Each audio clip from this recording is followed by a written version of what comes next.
You're listening to DraftKings Network.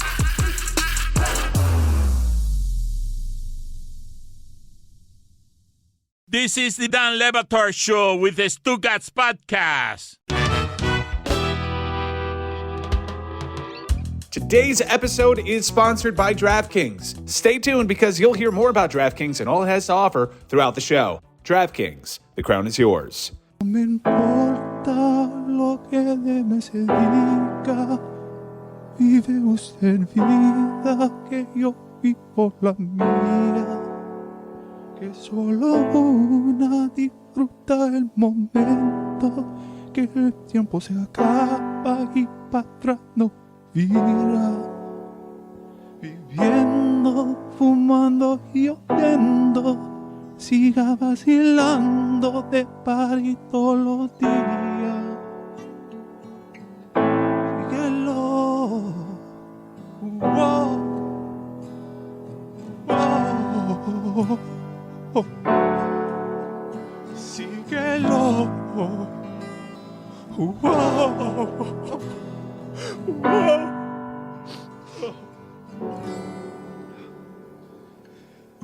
Pepa y agua para la seca, todo el mundo es patía en la discoteca. Pepa y agua para la seca, todo el mundo es patía en la discoteca.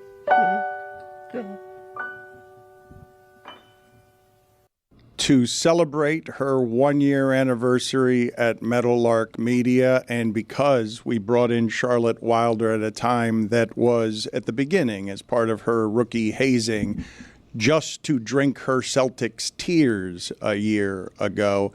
Charlotte has now been promoted to the big seat. We have a flight problem here in terms of people fleeing around here. Mike has left the country. I'm not even making that up. Mike Ryan has simply left the country. Cowards. That is, say it with your chest. I agree. Cowards. You gotta get in there. They are cowards. Mike Ryan has run away, and it's strange because he was right about a lot of different things, including saying before the season that they were a play-in and that they weren't good enough, which they were not. We'll get to the Heat stuff in a second, though. But Amin El-Hassan is taking like an urgent emergency flight to get here from Boston. He was at the game last night, and it makes me recall many years ago sitting next to Greg Cody at a Michael Jordan Heat playoff game. The Miami Heat, that was their best team to date. I think that had 61 wins on the season. And I think I have this right. The details don't matter as much as the joke Greg Cody made, which is Michael Jordan is up 3-0 in the series, and Phil Jackson's son, is graduating from high school somewhere, and so Phil Jackson has to helicopter into the game because of Chicago traffic and everything. And again, Michael Jordan was up 3-0 in the series. And Greg Cody's joke was, never has a man hurried more to a place he was needed less than Phil Jackson rushing in to Chicago. And what I would just say to you is Amin is rushing that way to get here, and he's not really needed given that the dissection of the Heat season tends to be a pretty easy one today. I think there's lots of common rationale that you can bring to the analysis today. I think there's acknowledgement of where the team stands and what it could have been. Go sit in the penalty box for What? 2 minutes. That was a quick one. Go sit in the penalty box for 2 minutes. We'll get back to you. Good job, Johnny. And we're undermanned today and underwomaned. So go sit in the penalty box and get your act together. Oh, weird. I'm fine. What am I drinking, Dan? Is this? It's Heat Tears. You're drinking Heat Tears today. Yes, Charlotte. Interesting. Eric Spoelstra says he's not watching any more Celtics games. I imagine a lot of Heat fans are going to check out of the playoffs now. The Boston Celtics, for those of you not paying attention, 4 of the 5 games that the Celtics played, they played those 4 games all season long. Yes. They crushed everybody like that. Yes, they were so dominant that it was at times. I mean, I said on Ball, I was like, this team is like watching a bunch of assassins. It's like a John Wick movie with like 5 John Wicks. The Expendables? That's sure. a better. Well, Have it's I- just more of them, right? John Wick movie is 5 John Wicks. The Expendables. And there's really not 5 John Wicks. There's only 1 John Wick, so you can't be 5 Well, there are John 5 Wicks. John Wicks, but then there are 5 different movies. It's all the same John Wick in a bunch Yeah. of different movies. She's talking about putting all of them in one movie. That's But your the Expendables is better, yeah. Or it's John Wick 5 times. Hear me out. That's it. What is he? I haven't seen the Expendables, Dan. It's all of Haven't them. seen the It's all. It's Imagine the greatest fighters of all time. Crime fighters, all those kind of and people. Kelsey Grammer. Thrown together What? with one mission. One circular focus mission. The guy from Frasier? Yes, Yeah. and Frasier. That is Frasier, That right? would have been a funnier way for me to say it. And Frasier. Yeah. I wouldn't have gotten that one. Charlotte would have. I wouldn't have gotten it. You don't know Kelsey Grammer as Frasier? Frasier? No, I don't know. I barely know Kelsey Grammer as Kelsey Grammer. I know Country Grammar. Wow, I feel old now. Shout All out to right, Nelly. get me the list of the Expendables, and there are multiple Expendables movies because it eventually it went out to include Statham and a bunch of others. But I think the original conceit was, can you believe that Schwarzenegger is it Schwarzenegger and Stallone were in the same movie? Was Schwarzenegger in the Expendables? I haven't seen any of these movies in such a long time. I could Google it, but what's on my Google right now? I Googled heat collapse. Just to have some stuff to talk about today. Who cares about that? Well, do you know what comes up? I care about it because what comes up is heat synscope is a fainting episode or dizziness that usually occurs when standing for too long or suddenly standing up after sitting or lying. Feels a little bit applicable for what Miami did. No. Yeah, but imagine a movie that has Sylvester Stallone, Jason Statham, Dolph Lundgren, Jet Li, Bruce Willis, Arnold Schwarzenegger, Terry Crews, Wesley Snipes, Randy Couture, Mickey Rourke, Mel Gibson, Harrison Ford, Jean-Claude Van Damme, Chuck Norris, Antonio Banderas, Liam Hemsworth, Glenn Powell, Stone Cold Steve Austin. Wait. Scott Adams. They're all in Are the you kidding same me? movie. You're just learning of this now. You're stunned. Charlotte is wide-eyed. That's a real Glenn thing. Powell? Like, this is recent? You say the Expendables. Expendables 1 is from 2010. I think he's listing all of the movies there. I don't think that he is that wasn't. There's more than one Expendable? There are multiple Expendables movies. You know what yes. they call Miami Heat? He was doing the whole series. I Hold believe. on a minute. Charlotte's trying to make a joke here. Will you leave room for the Stugotz seat to make a joke? I feel the power of Stugotz sitting here. I feel myself just getting cockier and I know, and but more... you didn't make the joke. Are you going to make the Okay, joke? you know what they call Miami Heat, Dan? The Expendables.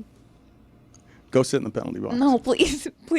I do Please, think- Dan, No, please. but you can't beg No. your way out of the penalty box. Go sit in there for I some do minutes. think there is a conversation to be had about this Heat team because everyone's just assuming that they didn't have enough. I don't know what we learned about this Heat team this season because of all the injuries. I do think there's one thing we learned, and it's Tyler Hero. I think we learned his ceiling is lower than we thought. All right, well, let's explain some of this here because I deserve Heat fans and other fans are coming after me today, and I deserve this particular bit of criticism. I have told you along the way what it is that the Heat's assessment was of Tyler Hero. When he was drafted, Devin Booker was one of his favorite players, and the Miami Heat's assessment, not my assessment, was that his ceiling was Devin Booker, that he should think that high. That was the hope for him. And so I told you that. Before last season, though, no one from the Miami Heat told you what I told you, which is now the bad analysis that is circulating all around Heat Twitter and the country. A whole bunch of people laughing at me because I dared to say a year ago that Maxey wasn't that much better than Tyler Hero, that there wasn't that much of a difference. Now, at the time that I said that, Maxey wasn't the most improved player, but my analysis on projection obviously wrong. Tyler Hero cannot lead a team as the primary scorer. The last three, not a good playoff team, and not against that defense.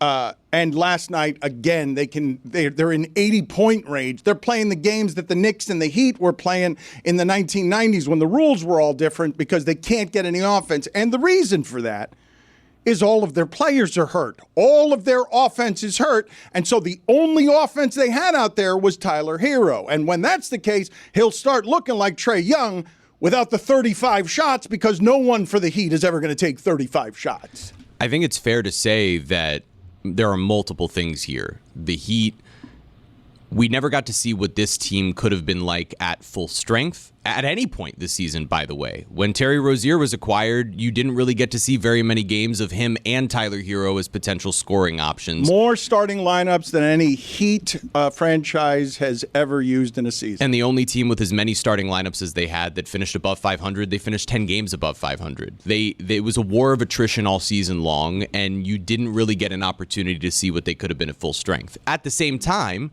you are allowed to make the assessment of, hey, there are some tweaks needed to be able to turn this team into a title contender moving forward. You admitted it. I said all year long. No, wait a minute. But hold on. Yes. Thank you, Jeremy, for allowing us to have the opinion, hey, Pat, can you make some tweaks? Thank you for giving us permission. No, you can't say. You're going to wait until I'm finished saying, and then you can say. That's fair. Thank you for allowing me that as well.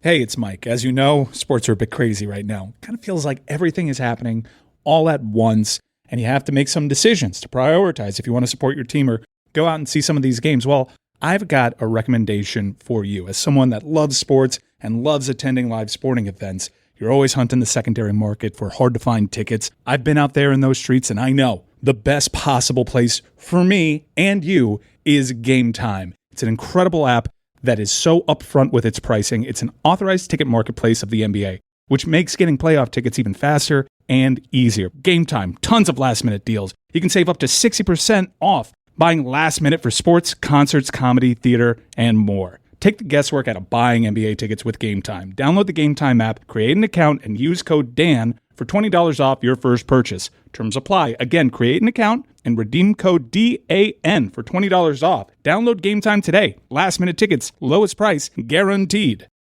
Everyone is talking about magnesium. It's all you hear about. But why? What do we know about magnesium?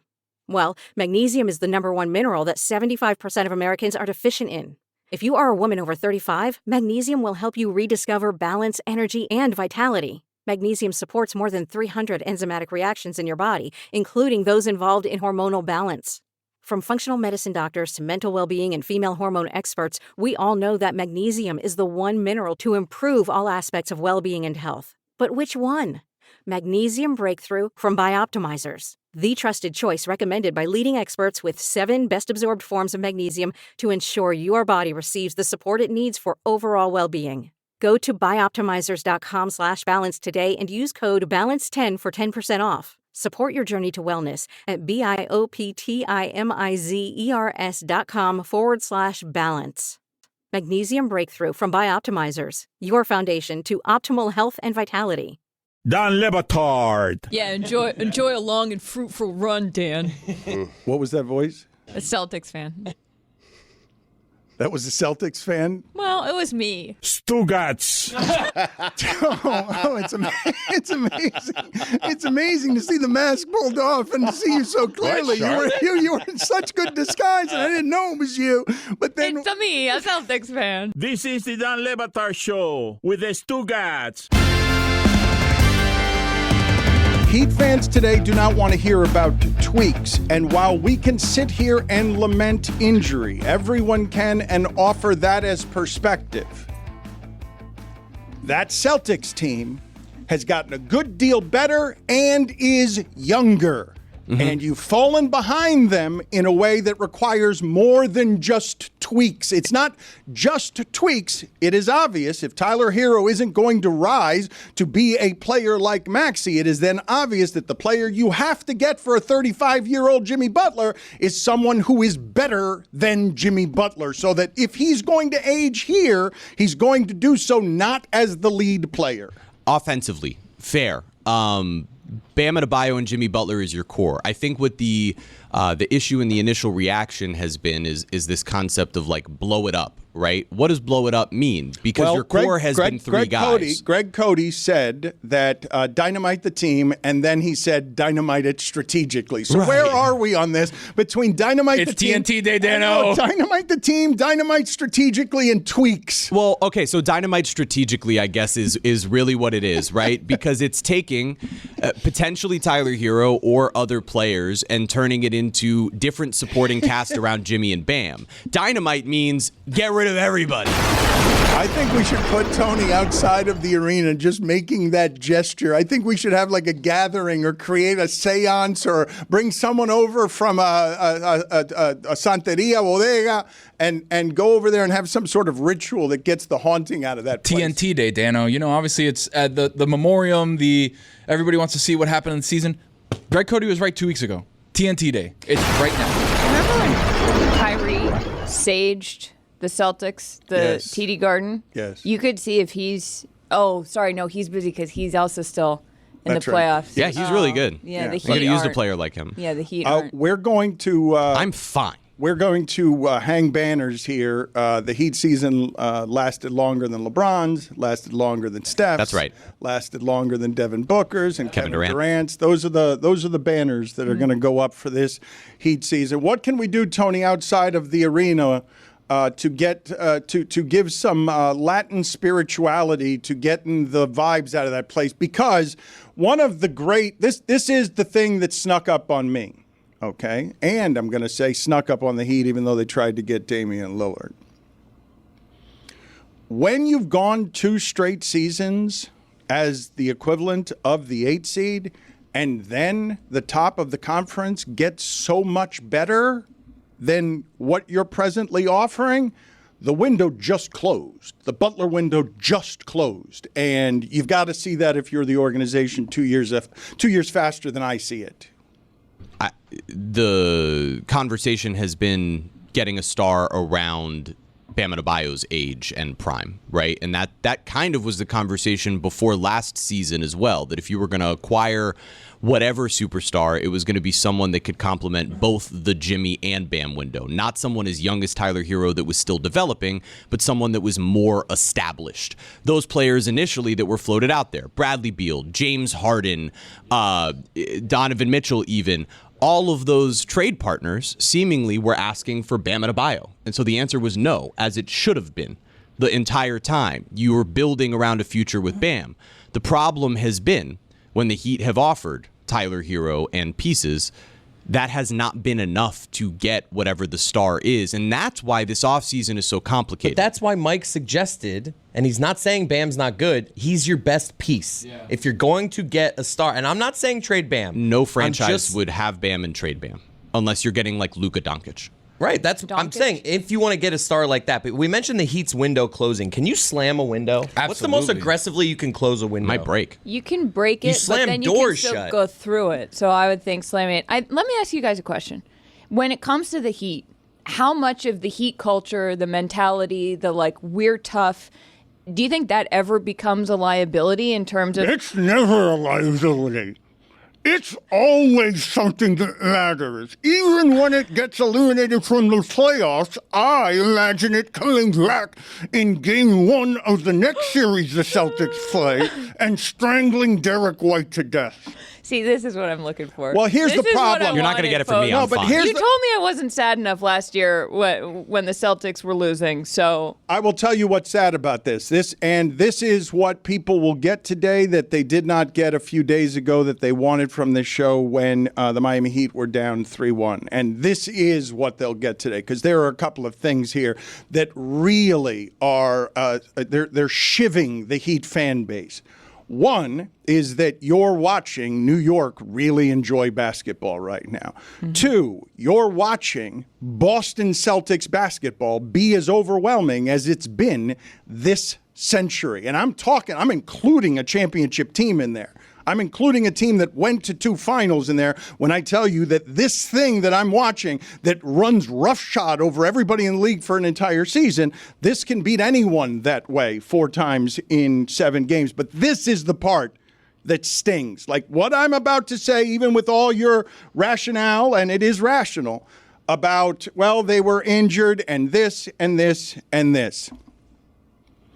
After 5 years fighting at the top of that conference, the very 2 best teams in that conference, rivals, legitimate rivals, the Celtics just ended the Heat as we know them.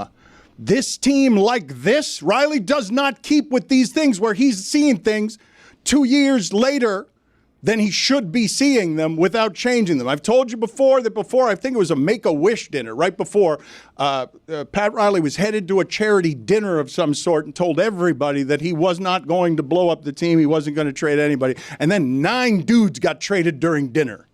Like during the charity dinner, because he's not going to do it this way where he loses to that team, loses to that organization, and has everyone know, oh, the Celtics just passed you. And they didn't just pass you as a team. They did that, yes. But now they've done it as an organization because you've got Brad Stevens in charge of something. And over the last 2 years, while you were fighting at the top of the conference, his team got better than your team. Also, Brad Stevens winning Executive of the Year. I mean, the broadcast, they said, Executive of the Year, and just panned in on him and just held there. And I feel like that is the cruelest thing that's what, to Pat Riley, it's like, wait a second, that's my crown. Like, I'm the mastermind. I'm the one who builds these things. I find the pieces we need. I make the moves that no one else saw coming. I move these chess pieces. And his team is out there. Obviously, the injuries, you can't, that's a very real Nobody thing. cares this time of year, though. Sure. Nobody cares. I'm tired of hearing about the injuries. They're the most injured team. So without the injuries. Okay, so without the injuries, then without the injuries, if you look at it, I mean, that's what the Heat did to both the Bucks and the Celtics the last couple of years, is they beat them so handily that they changed the pieces around their core. They had Jaylen Brown and Jason Tatum, and they added Derek White, and they got rid of Marcus Smart, and they added Kristaps Porzingis because the Heat were too good. You love this core the Bucks, so much. But they added the same pieces. deal. The Heat Wasn't didn't. Did the Heat make him do that? Yeah, they beat them in 7 in the conference finals, and they changed their team. And the Bucks did the same thing by getting rid of Drew Holiday and turning him into Damian Lillard. Put that on the banner, too. Put on the banner, made the Celtics trade for greatness. But that's exactly what will happen with the Heat, is that they'll get better. They'll try to make moves to get better. The position that they're in that is tough is, what do you do to get better? Because this past offseason, they tried to do the same thing. They had one conversation with Joe Cronin, and then Joe Cronin iced them out of spite, and they couldn't land Damian Lillard, and then they had no backup option. That's on them to come back and not be able to go from there. But their idea was, when fully healthy, the deepest team we've had, all of those things. And then it all fell apart in the end because of a Jimmy Butler knee injury and Terry Rozier sleeping wrong on the road. Because of a pump fake. It's not a knee injury. It was a pump fake that led to the knee injury. I can't believe that is a criticism. What are we doing? Jeremy, hold on a second. Jeremy, for the record, when you say you don't, what is that as criticism, the pump fake? I'm not going to criticize that pump fake. I'm going to tell you that the first most obvious sign that a star player who was athletic is in decline, and Wade will tell you this, and Barkley will tell you this, man, I hated my career when I had to start with all the pump fakes because I had to get guys up in the air because I couldn't be over them anymore. Like, that's how it ages in that sport with scorers and drivers. Jason Tatum did all series was pump fake and draw fouls. Meanwhile, Jalen Brunson would like a word. Jeremy. It's just how you play the game. Jason Tatum is not 35. No, I'm not arguing that Jimmy's in the same athletic prime. Jimmy Butler, the last few times we've seen Jimmy Butler play playoff games, the last of the finals, and he hasn't had legs. Yeah. What the Jimmy Butler I saw against Denver in the finals was a Jimmy Butler who would not beat Denver if they played 1,000 times because there was no way he was going to get to one of those 40-point games. He didn't have legs the moment he rolled his ankle against the Knicks. Like, that was it. He got hurt when Josh Hart fell under his foot. He rolled his ankle. He didn't play for most of the rest of that series, and he didn't look like himself against the Celtics. Caleb Martin was the hero of that series. You remember last year when Jimmy hurt his ankle and the Knicks were like, you know what? I don't think we're going to go right at him. They're like, we're going to let Jimmy. It was a crazy approach. We're just going to let Jimmy rehab in the corner here and not take advantage of that. I've got to tell you that as I'm watching what's happening here, this is, I don't think it's prisoner of the moment to say that if I tell you without any of the emotional context, one of these teams has been an 8 seed for 2 years, and the other one has been consistently getting better, except when they run into the 8 seed. Yes. And now this is the best version of the Celtics that I have seen this century. And I'm telling you that as someone who saw them beat Kobe, who saw them play against Kobe in the finals, who saw them win a championship with Ray Allen and Paul Pierce and Kevin Garnett. That team didn't do what this team has done to the league. And Boston's going to largely get to the finals playing all of its games like that because no one in this conference can play with that. Well, it's terrifying. When you to watch them play, the ruthlessness and the efficiency, and when when all of your players have close to 20 points in a game, your best players, your starting players, it starts to be like, how does anybody combat that? What is anyone to do when everybody's right? You double team one guy. No, okay. but I'll tell you how to combat it. Right, it's difficult because the Heat made more 3-pointers in one game than they made in all of the rest of the games combined. The way you beat it is to be better at threes than they are. But when I tell you that I think this Celtics team is better than the one I was watching with Ray Allen, I am accounting for the way the game has changed, how differently it's played, and how perfectly suited the spacing on this team is to beat everyone they play by double digits. Do you understand how rare it is to see playoff games? I know the Heat got the one, and it distorts things, where a team is just from start to finish up by 20 and 30 points, and you're not going to do anything about it. Like, that's not how playoff games work. Not one against 8, not at all, and then they just grind you to dust in the last one. And you can say all you want about the injuries and the offense. The Celtics do that to everybody. Whether you're hurt or not, they beat you by 20, they beat you by 30, they beat you by 50 a couple of times this season, and it's why I'm telling you, like, it may lose, and whatever the analysis is about their frailties may come to be. I don't know what Denver or Minnesota or OKC will match up with them in the finals. But if this team doesn't get hurt, like, it's a clear sail to the final. And you look at the number one seed in the other side of the conference, in the Western Conference, the Pelicans gave OKC a bunch of tough games, right? And then you look over in the East, and not it's not a bunch. They gave them three tough games. A couple. They didn't win one. A couple. They swept them, right? Yes. They got Am I swept. hallucinating? No, Tony's just... SGA hit a game winner in one of them. That was the close one. There was a couple tough games. It's Did we okay. watch You the don't same have to thing? entrench yourself here. You can I'm get to the entrenching rest of the myself. point. There was You a don't couple- go- There was a couple of tough games in a way where there wasn't in the Heat and Celtics They series. won a game. What are you talking about? It wasn't even close. All right, Tony, go sit in the penalty box. You need me here, Dan. No, I don't need you here. I like that. Not if that's going to be the analysis. Get The out of here. Celtics I like are that. a It was a world beater. tough sweep.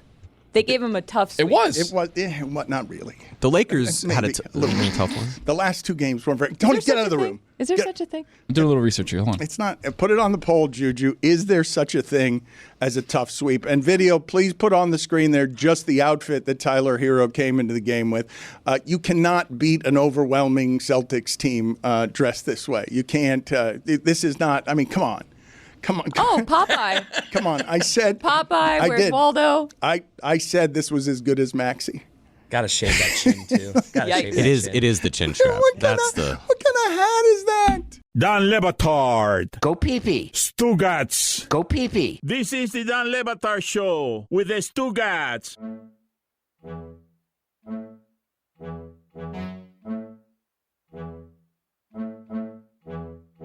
Tony's still arguing with me during the break. Tough sweep. Two of the four games, Dano. 50% of the games were under double digits. One by 2, 50% one of by the 9. At Tough Levitard sweep. Show, is there ever such a thing as a tough sweep when only 2 of the games are under double digits? Lakers almost had a tough sweep against the Nuggets.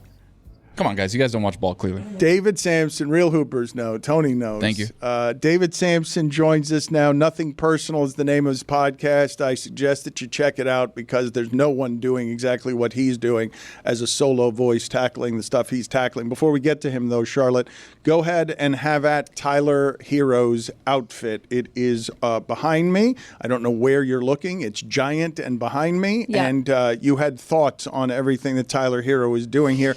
That hat looks like something that has been in my, like underneath the seat of my car for about 3 weeks. Just the shape of the hat. I'm talking about something that looks like something my father would wear because it's not, and it also looks like a gone fishing hat as well. Yes, but hear me out, Dan. That is cool now. The individual pieces of Hero's outfit, I actually don't have a problem with. I think that this hat is charming. The hat's fire. It's fire. It's vintage. I can't read it because I don't have my glasses on. It looks like an SEC championship game of some sort. It's fire and vintage, but I can't see it. The 90s? The 90s are coming back now. Is that what's happening? It's 1994 been SEC back, Dan. Gators versus someone. Gators. Yep, can't tell. Doesn't matter. Cool hat. I like the black brim. That is a way that the kids these days are wearing the hats, which is, a little misshapen. The sunglasses, too. Fine. For me, it's the boat neck of the shirt with a little bit of the white shirt. If you're listening to this in the audio medium that some are wont to do, this is a red, orange, sort of heat-colored striped shirt with a black collar and a boat neck, and you can see some white underneath, and paired with the goatee. It's a normal neck of a normal-sized NBA player. That's what happens when a toddler wears an NBA player's shirt. And look, the neck size. That's the neck. Looks like you pushed a watermelon through it. Shaq's head wouldn't fit through that. It's a style. Well, I think it would be scaled to an NBA player so that it would still be a boat neck. Dan, he looks very French in a Florida way. I couldn't have any less style, but I like a tight neck. I like a tight neck with my shirt. Samson, do you have any thoughts here on what it is that we're presently doing? Yeah, there's supposed to be a dress code when you're on the road with your team. Oh. And this clearly is not it. Oh, no. What year are you in? What are you talking about? Wear a suit up there? Give me a break. Oh, no. David. There's a dress code. You have to be presentable when you're on the road going from the hotel to the bus and then the bus into the ballpark. And I also question the 94. Is that a little dig to Pat Riley? No, Pat Riley does not like 1994. Is it his age? I'm looking at. Whoa, he is not 94. David. No. Oh, he was born in 2000. Tyler Hero. No, Pat Riley does not like 1994. Charlotte, go sit in the penalty box. No, please. Go sit in the penalty box for 2 minutes. Get out of here. Keep having to get up. David, can you just stand up for a second so I can see your dress code? Can you just stand up?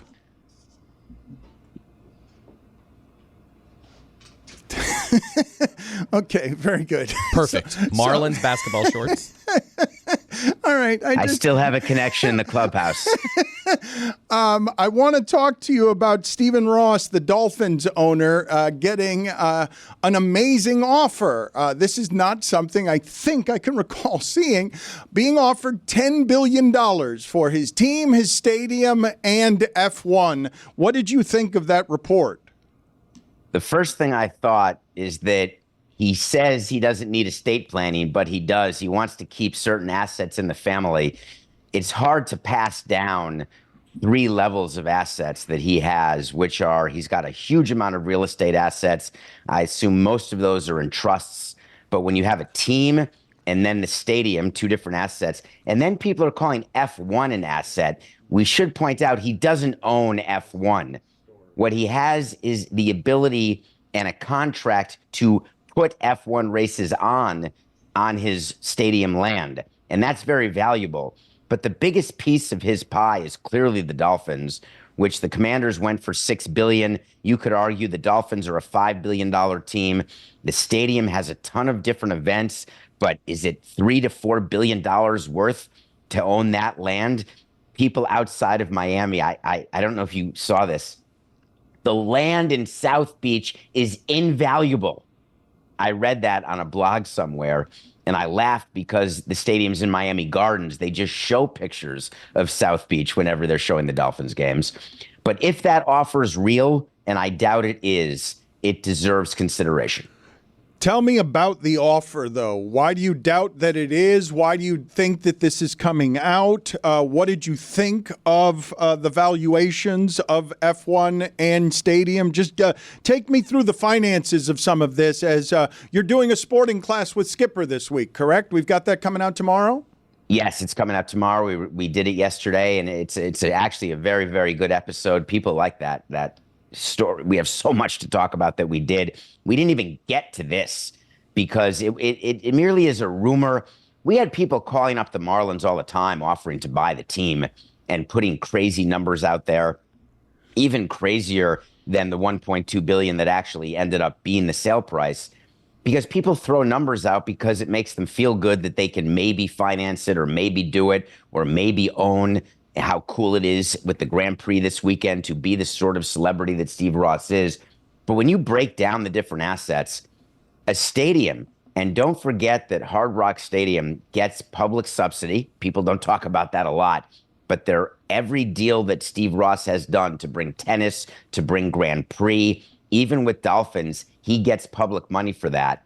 But the bottom line is a stadium in general has never been worth, even with the real estate, in the billions of dollars, no matter what events you're having there. The biggest one is the Dolphins, and I think the Dolphins are worth less than the Commanders, not more. So $10 billion, if you're going to split it 5-4-1 with $1 billion, the value of an F1 contract, that is something that I don't know if it can't be real, because if it were, as a business person, as an octogenarian, as someone with estate planning issues, you've got to take that deal. Chris Cody, do you know if we have any audio of David Samson stridently saying that Major League Baseball would not change its uniforms at any point during the season? Because you came on very strong here. You're rarely that kind of obviously loud wrong. Wait, how am I wrong? Because they are changing the uniforms, aren't they? Yeah, they are. No, not till next season. So you're claiming, all right, we'll see if we can get the sound of what it is you claim. I'll give you the sound. Well, no, I don't. The sound no, is I said they're not changing the uniforms this year. They looked it up, and it turned out David was kind of right. So that's why we didn't cut the sound. Oh, that's too bad. Yeah, we can't do that. We can't cut the sound if David's right. What fun Well, is we could that? cut it off before he's right. What fun is that? He sent it to me. I said, get this sound out of here. You guys did that to me the other day. Okay, go sit in the penalty box, Jeremy. I'm just trying to Does help, say- it man. does I'm say producing. Changes will be made to both uniforms and pants no later than the start of the 2025 season, which Get out could of here, be Jeremy. sooner. I want to ask you about this other story, David, because I think James Dolan is really, or missed already, just a great opportunity, because Michael Rubin, a former Sixers owner, has bought 2,000 tickets for local distribution in Philadelphia tonight so that the Knicks fans cannot take over the arena again the way they did last time, and he's giving them away to first responders. I think James Dolan should have bought 3,000 tickets, given them away to first responders, and then sent them all down to Philadelphia. He had a real opportunity to just A game of first responders? Were we playing like the Army-Navy game? We're just full of military? You just try to buy a bunch of good marketing by just shipping them around as like bobbleheads all over the place. Got Just 4,000 tickets for Marines right here.